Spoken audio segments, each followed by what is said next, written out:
Got a minute? No, not for you. I really have nothing more to say.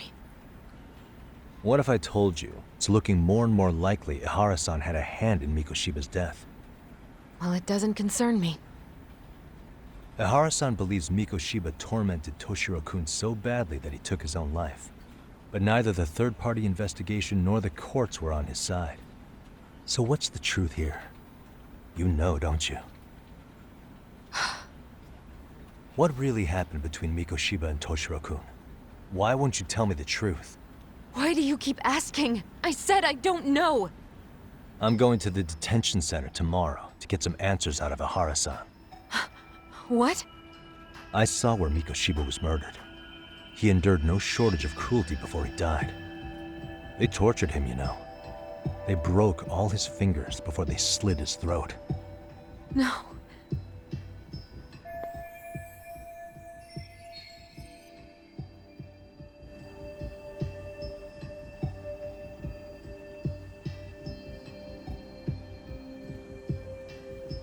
And somehow Ihara-san knew Mikoshiba would be killed on the day he got caught for groping. It's like he did it to prove he had nothing to do with the murder. But maybe that wasn't his real objective at all. Huh? I think he wanted to signal that he'd finally avenged his son. The body belongs to a guy named Hiro Mikoshiba. 4 years ago, this man took my son from me by driving him to commit suicide. If I'm gonna face him tomorrow, I can't go in without some ammunition. So, 4 years ago, did Mikoshiba bully Toshiro-kun or not? That's all I want to know. My answer won't change. There's no evidence Mikoshiba-kun did anything wrong. Are you sure about that? Take a look at this. That's...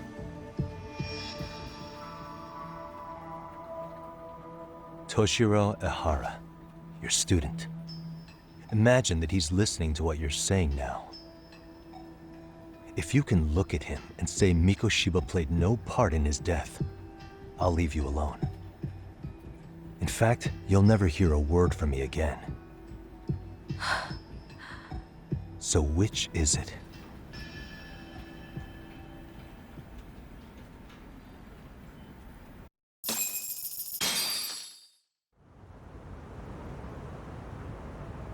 "4 years ago. Not long after I'd transferred here to teach English. That's when it started. I was trying my best to get acclimated, and I was finally on a first-name basis with everyone. One day, after school, I was out on the roof taking a break, when Toshiro-kun suddenly ran by. I called out to him to ask what was wrong, but he shushed me and kept running. I saw he had a bloody nose. Moments later, Mikoshiba-kun showed up. He was looking for him.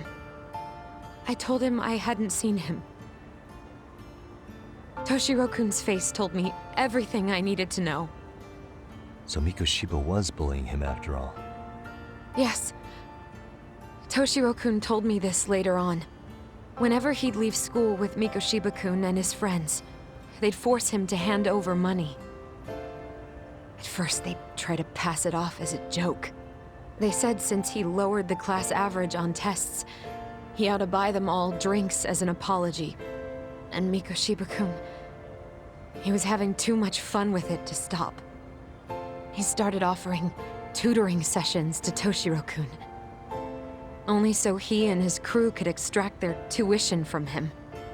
They'd even break into his house while his mother was at work and take the money she left him for dinner. And if he couldn't pay, they'd beat him up at school or make him grovel in the bathroom. Didn't anybody see what was really happening? The teachers either saw nothing or turned a blind eye. Few students knew about it, though. Anyway, I ended up relaying everything Toshiro-kun had told me to those boys' homeroom teacher. Mind you, this teacher had tenure, title, and years of experience under his belt. Do you know what he told me? He said not to cause a commotion because those boys were about to graduate. Why does that not surprise me? To be honest, it was hard to paint such an outwardly model student in a negative light. There was also no hard evidence to support Toshiro-kun's story. But someone still should have stepped in to help. If only I'd understood that at the time. You tried. The only thing I tried was to keep an eye out for him, making sure he wasn't alone, things like that. But unfortunately, that wasn't good enough. On the first morning of the 3rd trimester, Toshiro-kun tied a towel to his doorknob and hung himself in his room. And that's when you confronted Mikoshiba, right? You asked him point blank if he'd bullied him. I did.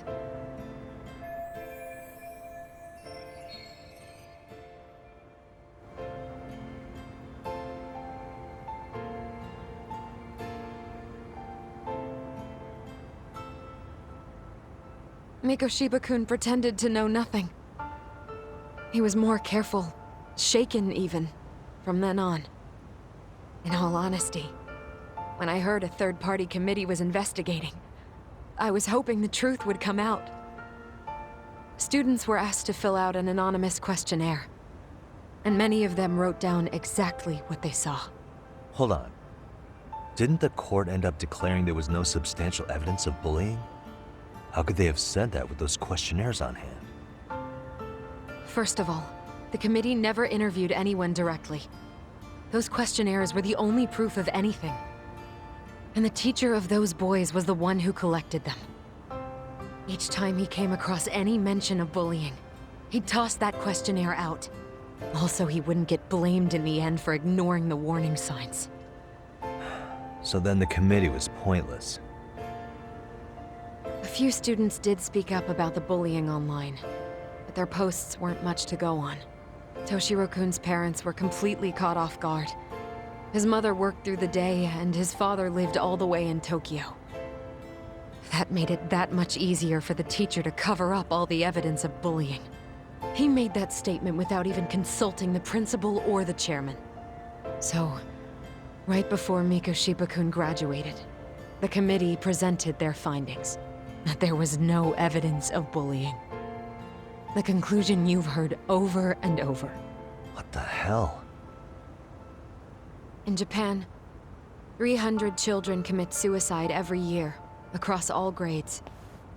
Less than 3% are proven to be linked to bullying. Toshiro-kun's case ended up like that too.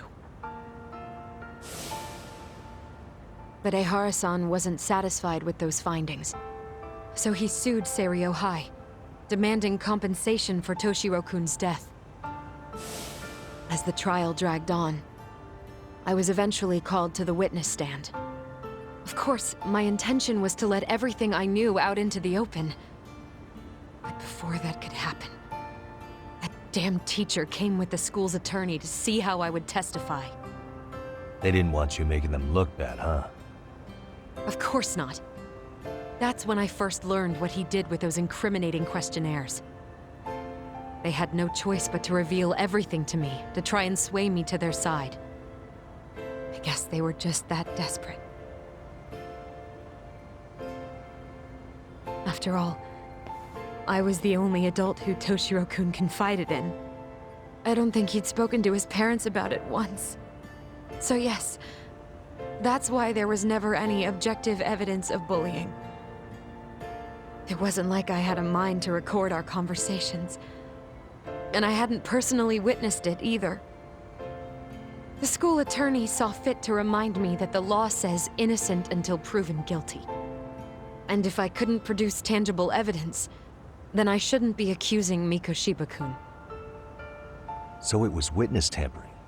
That is, they coerced you into false testimony? Yes. It must have been incredibly hard on you. What I should have done was told the truth regardless. But what else could I have really done for him? Some days I just don't know. As much as I've tried to convince myself I did everything I could for him, I can never fully believe it. So what happened to the teacher who covered all this up? He transferred to another school. God, to think he's still standing at a podium somewhere. That's unfortunate. Even so, I don't have the right to place the blame solely on him.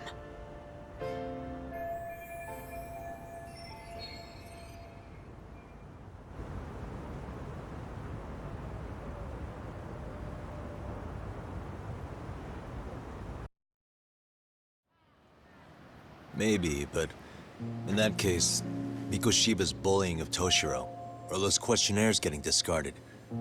Have you ever told anyone else? No. I've been silent. Yagami-san.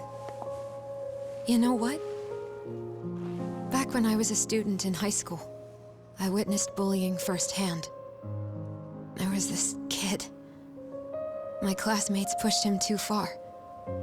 And one day he just jumped off the roof. Off the roof?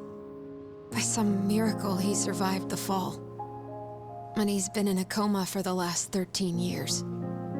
Nobody knows if he'll ever wake up. His name is Mitsuru, and he may never open his eyes to the world again. His mom watches him, but she works full-time. She's a higher-up in the government. I'm sorry to hear it. The worst part is that his teacher knew. He even talked to the bullies about it. But all he said was, don't overdo it. But afterward, the public eviscerated him. He had to quit his teaching job. And yet, for poor Toshiro-kun, nobody was held responsible at all. And that includes me. But if anyone was going to take responsibility for that, Mikoshiba should have been first in line. I'm sure Ihara-san must have thought the same thing.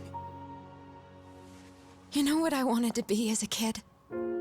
I was so innocent, I wanted to be a teacher. And after Mitsuru-kun's tragedy, I felt practically obligated. And still, I just let history repeat itself.